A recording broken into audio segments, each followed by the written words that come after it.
नमस्ते, मेरा नाम शुभम है और आप मुझे ब्रेन ऑफ बिहार पे देख रहे हैं। 30 जून को टेंटेटिव डेट था पटना हाई कोर्ट में सहारा वाला मामला का सुनवाई का, लेकिन अभी तक पोर्टल पे कोई अपडेट नहीं आया है।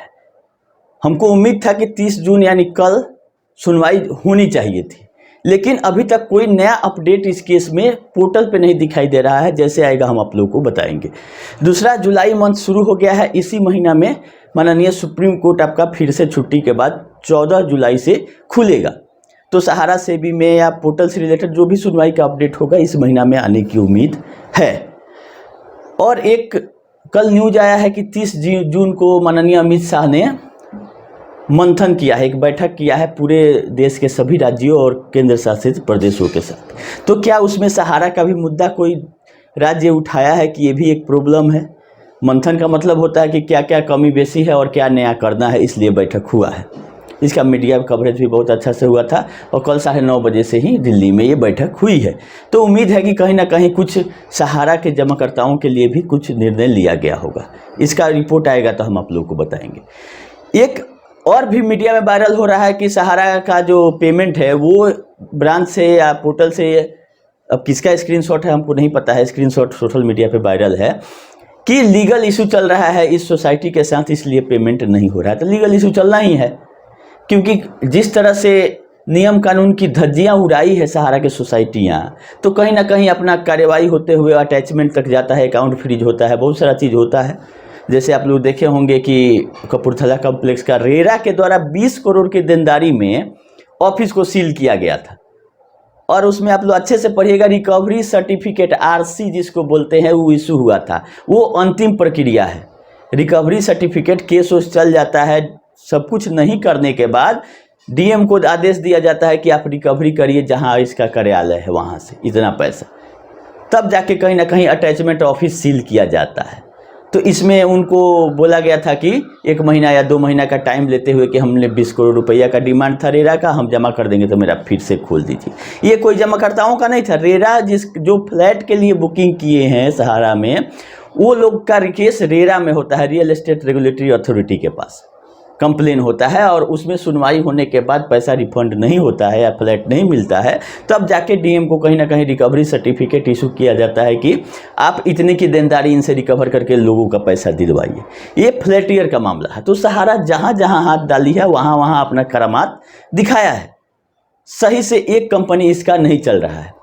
अब आइए, कुछ मूर्खदानी कहिए, हम तो बेहुदा कहेंगे ऐसे लोगों को, अभी भी अपनी बेहुदगी नहीं छोड़ रहे हैं और आके लोगों को गुमराह कर रहे हैं कि सहारा लाइफ का सुनवाई चल रहा है। आप लोगों को पता होगा, हम आप लोगों को पहले भी बताए थे, 30 जून, 1 जुलाई और 2 जुलाई, मतलब कल सुनवाई हुई है, आज भी हो रही है और कल भी होगी। 3 दिन फाइनल हियरिंग के लिए IRDA के अगेंस्ट में जो इसका ट्रिब्यूनल है वहां पे केस रखा गया था। और उसमें क्या आता है देखने वाली बात है। आप लोग को याद होगा कि जून 2023 में ही IRDA ने इसका एकाएक ऑफिस और टोटल सिस्टम और टोटल कंपनी को ट्रांसफ़र कर दिया था SBI लाइफ में। काश ऐसा चीज़ CRCS और बाकी सब सोसाइटी या संस्था की रहती, ताकि लोगों का पैसा नहीं डूबता। आप लोग को याद होगा, सारा इंडिया फाइनेंशियल में RBI का लाइसेंस था। हमको नहीं लगता है कि फाइनेंशियल का किसी का पैसा डूबा। उसी तरह से SBI लाइफ में भी 1 रुपया किसी का नहीं डूबा, क्योंकि समय रहते इस पर कार्रवाई होता रहा और कंट्रोलिंग अच्छा था, ताकि SBI लाइफ में मर्ज करने के बाद भी लोगों का पैसा नहीं डूबा। उसका एज इट इज जो पॉलिसी था उस टर्म एंड कंडीशन पे चलेगा, क्योंकि उसका संपत्ति उतना था जितना से भरपाई हो सकता था। काश CRCS भी समय रहते हुए इन पे शिकंजा कसा रहता और लोगों का पैसा नहीं डूबता। लेकिन उसके अगेंस्ट में कुछ संपत्ति उसमें है सहारा लाइफ में, वो नहीं देना पड़े RBI को, उसके चलते ये अपील में जाती है कि नहीं हमको चलाना है। और कोई बात नहीं है, इसको बिजनेस कुछ करना नहीं है। करना रहता तो सहारा का जो हॉस्पिटल बिका उसमें वो क्यों नहीं चलाई? जो जमीनें देश भर की बेच दी गई उसमें क्यों नहीं प्रोजेक्ट लगा के लोगों को फ्लैट बनाने का प्लान करता? कुछ इसको करना नहीं है, खाली लोगों को उलझाना है। और इसका एक ही धंधा रहा है जो कि बिना खर्चा वाला रहा है, कि पैसा लो उसके बदले में पेपर दो। पेपर के स्टेशनरी में जो खर्चा आता है उतने से इसको मतलब है। छापने में क्या लगता है, दे दो, पैसा आएगा उस दिन नया फिर सर्टिफिकेट दे देंगे। तो ये ऐसा सिस्टम बना ली थी कि खाली स्टेशनरी का खर्चा करो, बाकी लोगों का पैसा ले लो। बाकी कोई बिजनेस मॉडल नहीं है, क्योंकि IRDA ने इससे पूछा था कि आपका SBI लाइफ चलाना है तो बिजनेस मॉडल हमको 3 महीना के अंदर दे दीजिए। और IRDA से कंट्रोल होने वाली सहारा लाइफ में से भी 78 करोड़ 15 लाख रुपया ये सहारा इंडिया पार्टनरशिप फॉर्म में ले लिया था, डाइवर्ट करते हुए। मेन रीजन यही था कि 78 करोड़ 15 लाख रुपया आप सहारा लाइफ में लाओगे, उसके बाद ही हम कुछ सुनेंगे, ये नहीं दे पाया, इसके चलते ट्रांसफर करना पड़ा SBI लाइफ में। तो जहां भी ये पैसा लिया है सब जगह डाइवर्ट करते हुए कुछ बेनामी संपत्ति बनाया है, कुछ अय्यासी में खर्चा किया है, उसके बाद से लोगों को छोड़ दिया है कि तुम पोर्टल पे जाओ, यहाँ जाओ, वहाँ जाओ। और कुछ बेहुदा टाइप के लोग अभी भी हैं जो कि बाज नहीं आ रहे हैं लोगों को मूर्ख बनाने से, जबकि वो जानते हैं उसका भी पैसा फंसा हुआ है।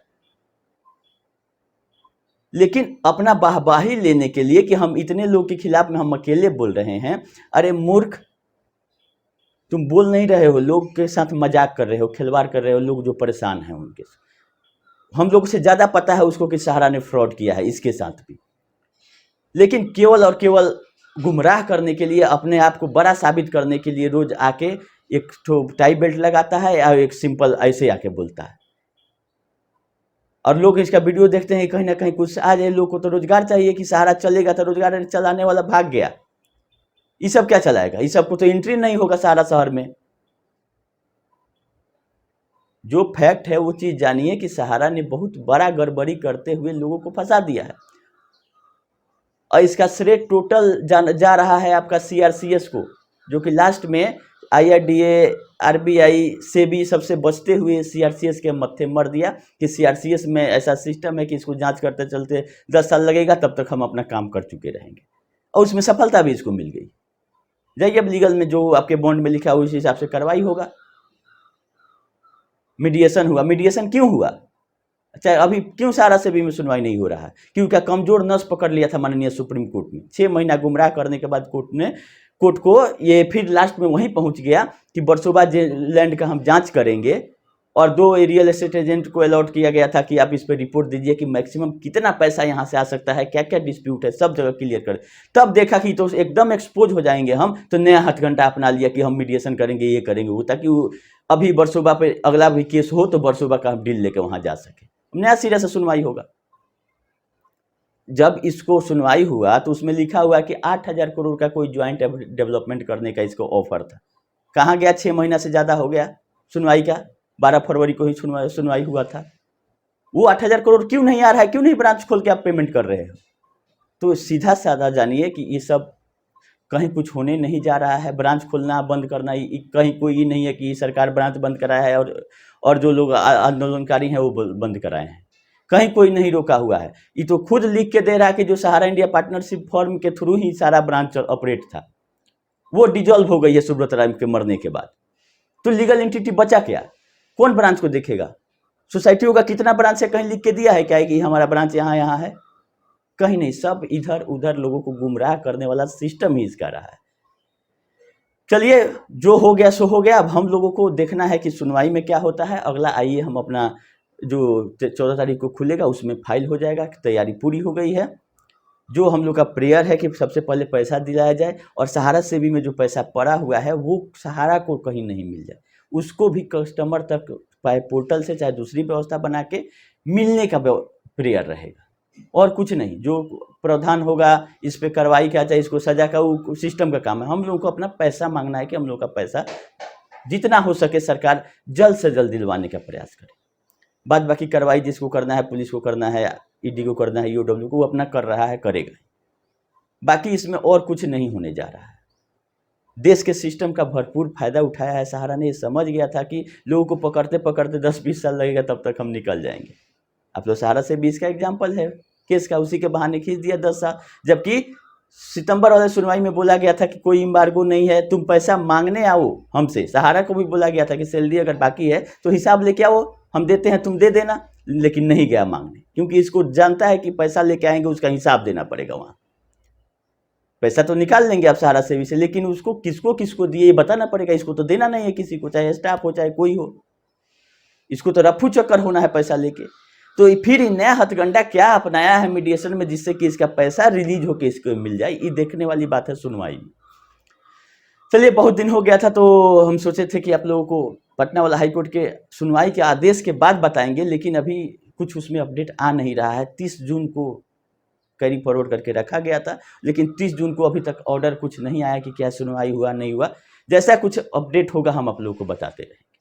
अभी के लिए इतना ही। उम्मीद कीजिए कि कल जो मंथन बैठक हुआ है अमित शाह जी का, उसमें कुछ इससे रिलेटेड भी निर्णय लिया गया होगा कि इन लोगों का क्या करना है। अब बिहार में चुनाव भी है, तो चुनाव के बहाने भी कुछ लोगों को मिल जाए तो ये अच्छी बात है। चलिए, प्रयास जारी रहेगा इसी तरह से। इन्फॉर्मेशन और इसके ऊपर जो भी रहेगा हमारे पास, हम आप लोगों के पास में सही सही आके बताते रहेंगे। अभी के लिए इतना ही। धन्यवाद।